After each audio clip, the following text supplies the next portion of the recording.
Meghan won't be at Invictus 2027 because Harry sees that Meghan Markle has been forced to leave the Invictus Games, axed by Prince Harry after another PR. It happened out of nowhere, no warning, no sign, nothing to prepare for. 1 minute Meghan sat poised and perfectly composed, every word controlled and confident. Then something shifted. The room tightened, the silence stretched, and suddenly it hit. A burst of sharp, unexpected laughter, slicing through the moment like a spark on dry straw. It wasn't warm or friendly, more the uncomfortable kind that spreads before anyone can stop it. For a split second, everyone froze. Even Meghan. No one knew how to react. Created by this bizarre PR display that we have seen over the past 4 days, but hilariously, Harry gave Meghan, his wife, quite a She blinked once, just once, but it said everything. It was the kind of blink that tries to mask disbelief, that tiny pause that whispers, "Did that really just happen?" Her statement had been crafted, rehearsed, designed to land with precision. Instead, it blew up. A moment she thought she controlled turned into something she couldn't manage, explain, or soften. Even the producers weren't prepared. They were just as stunned. And they're trying to sell you a cozy pair of slippers and a robe. This was a woman that was a duchess. She got to she would walk into a school and children would run and throw their arms around her. At first, the laughter felt distant, almost like it belonged to another room. But then it tightened, growing louder, spreading until it swallowed the silence completely. Meghan straightened in her seat, shoulders firm, trying to regain the control that had slipped from her voice. But the moment had already escaped her. The crowd had claimed it, and they weren't giving it back. Asked to leave the Invictus Games early. That is sort of the rumor that is swirling after Meghan flew home via private jet, by the way, with many, many bags of luggage, which probably included all her many. Behind the scenes, it felt like chaos in slow motion. A producer leaned forward, headset crackling. The stage manager shot a sharp look toward the control booth. No one had to say a word. Everyone knew this wasn't just an awkward TV moment. This was the kind of ripple that travels far beyond the studio walls. Because embarrassment on live television is one thing, but embarrassment tangled with royal politics? That's a storm waiting to break. Herself to throw her down a snow slope. Watch. Handles S. No.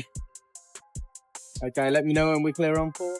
Meghan tried to keep her voice steady, each word sharp around the edges.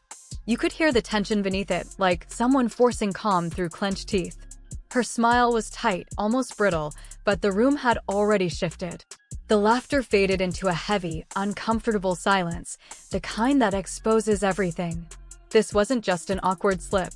Something deeper had cracked open.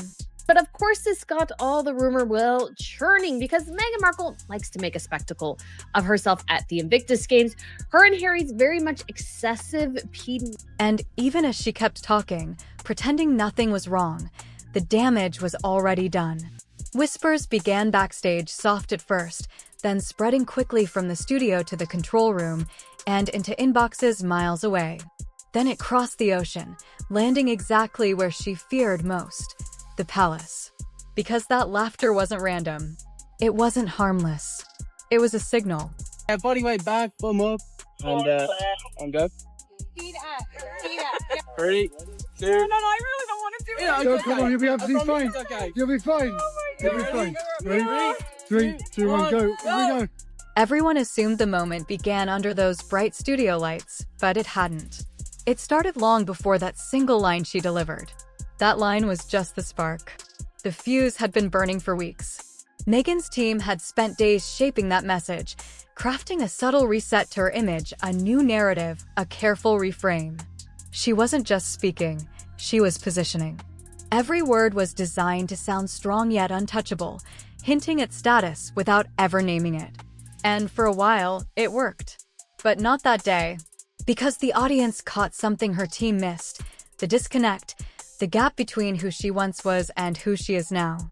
She tried to summon her old confidence, that royal poise she once wore like armor. But the audience saw through it instantly. The laughter wasn't cruel, it was honest. It was the world saying, "We don't buy this anymore." And in that moment, Meghan realized too late that she'd crossed a line she didn't even know was there. Backstage, the air tightened, headsets crackled with clipped voices. "Did she just imply that?" someone whispered.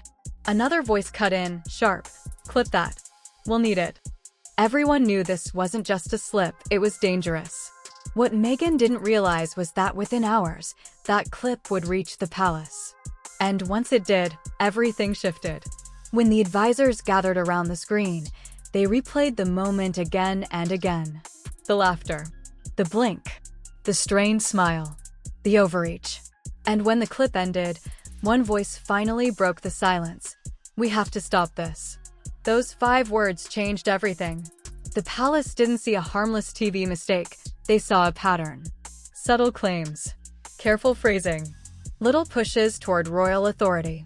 But this time, it wasn't subtle. It was public, on camera, unavoidable. And the laughter?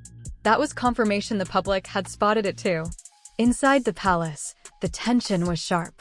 Advisors compared it with past interviews, old comments, branding choices, moments that blurred royal lines.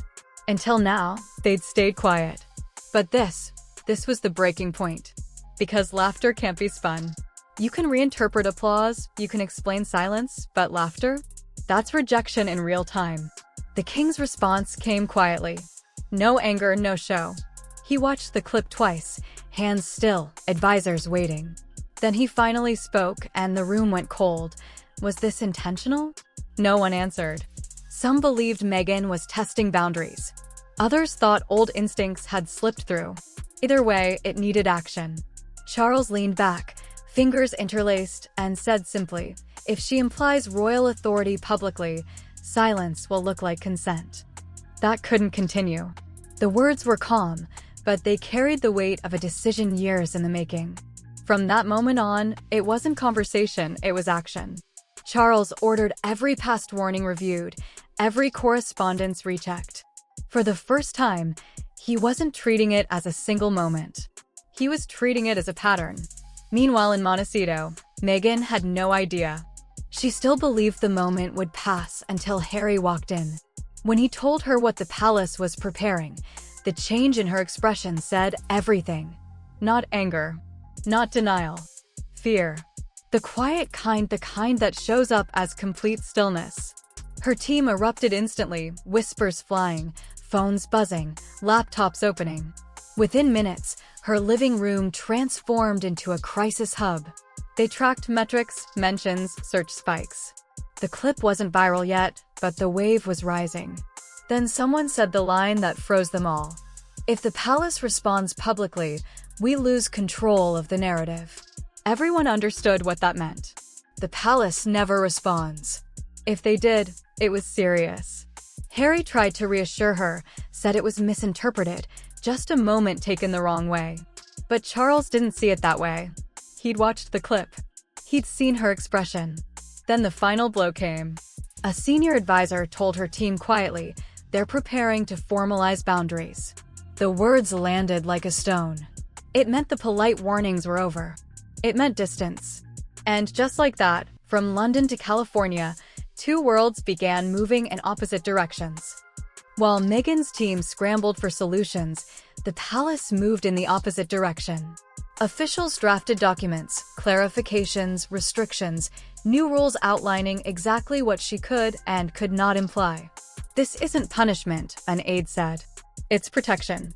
Charles closed the debate with one line, "The monarchy is defined by those who serve it, not those who leave it." Then came the sound that ended an era, the quiet click of his pen authorizing the directive. Final. Irreversible. The decision wasn't meant to leak, but it did. They always do.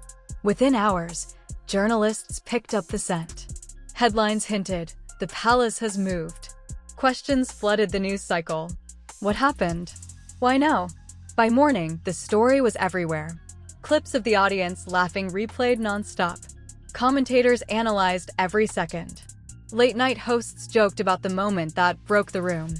And while Meghan's team tried desperately to regain control, the palace stayed silent. That silence was louder than any statement. Then a royal correspondent dropped the bombshell, a major, verified, high-level report tied directly to the palace's new directive. It didn't name her, but it didn't have to. When the report aired, it was cold, measured, devastating. The monarchy had formally redefined its boundary, with anyone no longer serving within it. One sentence erased any doubt. In Montecito, the room froze. Harry whispered, "It's over." 2 words, and everything collapsed. Meghan stared at the screen, processing. This wasn't just a PR blow. It was the end of her royal identity. Her team rushed with ideas, statements, interviews, spin, but she didn't hear them. Only one line echoed in her mind.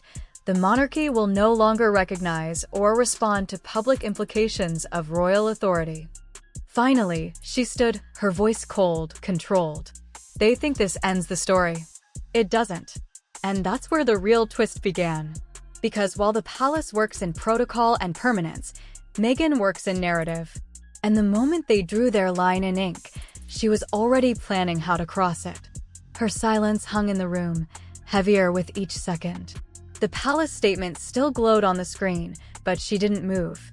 Her jaw was set, eyes distant, as if she wasn't reading the words, she was reading beyond them. Her team stayed perfectly still, waiting for the explosion that never came. When she finally spoke, her voice wasn't raised.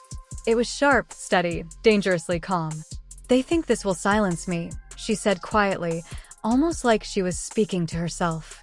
But it won't. The room shifted instantly. Her team exchanged uneasy glances.